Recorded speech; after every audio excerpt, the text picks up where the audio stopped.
Chief ministers T tribes and আদিবাসী football tournament 17 বছৰৰ অনুৰ্ধৰ 2025-26 অনুষ্ঠিত হৈছে।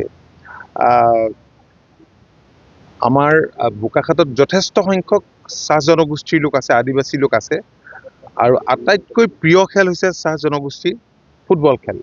আৰু ইয়াত ভাল সম্ভাৱনা থকা, প্ৰচুৰ সম্ভাৱনা থকা খেলুৱৈও আছে। আৰু মই ভাবোঁ যে মুখ্যমন্ত্ৰী টি ট্ৰাইবছ আৰু আদিবাসী ফুটবল টুৰ্ণামেণ্টৰ জৰিয়তে প্ৰচুৰ সম্ভাৱনা থকা চাহ জনগোষ্ঠীৰ আদিবাসী লোকৰ মাজৰ পৰা আমি নিশ্চয় ল'ৰা ছোৱালী আমি উলিয়াব পাৰিম। কাৰণ ইয়াত আজি কিছুদিনৰ আগতে দেখিছে যে ভিতৰুৱা গাঁৱৰ পৰা গৈ উমা চাকিয়ে আজি মহিলা টীমত ঠাই লোৱাই নহয়, তেওঁ